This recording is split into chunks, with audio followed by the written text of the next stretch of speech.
In 2008, we were all gung-ho, with the soul construction, in our, $5 million pledge, and it was the bustle around the church, of the excitement and the families, how much are we going to give, how much can we give?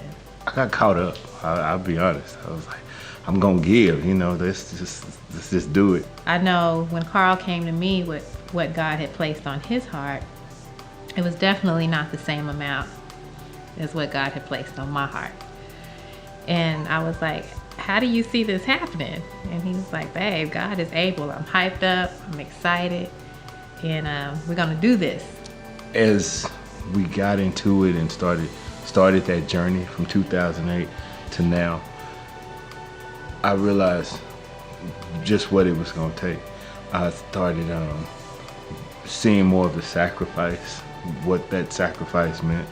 And from those sacrificial moments, I started, because it was a challenge. It was like, wow, because the things that I just naturally would go out and do, financially, it was kind of like, it was kind of put on hold. Or it was like, no, wait a minute, hold on. I said I was going to do this. I made this commitment to God. I made this commitment to my church. And then I was like, ooh, this hurts, because at that time I wanted what I wanted. And from saying, denying my flesh, for lack of a better word, I started to grow more spiritually. One of the things that we had sacrificed was eating out. And it gave us an opportunity, our sons, to try to figure out what they were going to eat. It was such a blessing because they've learned to cook very well during this time, because they're able to not only give up the food eating out for us to be able to sow that into soul construction, but they are very proud of them being able to cook. And I hear them mentioning it to their friends, and I tell people that we know, and it's something that they're very proud of. So sometimes the things that we think that we're giving up, God brings it back around full circle in a manner that exceeds our expectations. Right. So sacrifice is not a bad thing. When you're trusting God with what you're sacrificing, He honors that. Does a person's income limit them from pledging? No. A person's income does not limit them from pledging. I believe that people use their income as an excuse. The key to it all is sacrifice. You're gonna spend, people are gonna spend money. Okay. It's people who have large amounts of money, they spend money. It's people who have no money and they spend money. It's not a dollar amount, God will take the little and multiply. So income doesn't matter. I really see that more of as people's defense mechanism, their excuses and different things like that.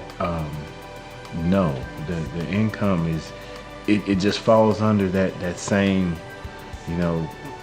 excuse that, well, if I had it, when people share that with me, if I had it to give, I would give it. Well, you're putting your money somewhere. It's all about the sacrifice.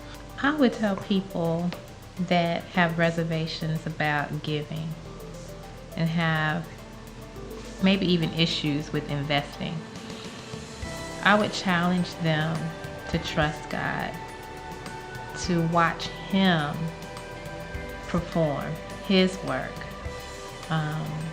to not trust in their own ability, because their ability is so limited. If they really want to see supernatural things happen in their lives, just try Him. Just try God. People have wasted money, wasted time, wasted effort on so many things in life. Each and every person has. But I've never met a person that has trusted and tried God with their finances, where He has not given them back what they have invested and even more. So it's just merely a matter of placing your trust in what God can do, not what we limit ourselves into thinking that He can't do.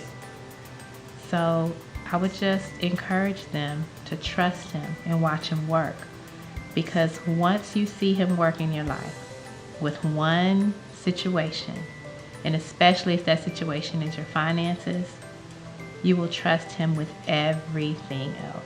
I would just encourage people, just go and do it. Just jump in. Come on in. The water's fine. Head of this, I'll make her better. Oh, This was already constructed before soul construction. Don't get me started. You needed Okay. soul construction a lot more than I did. Okay. Well.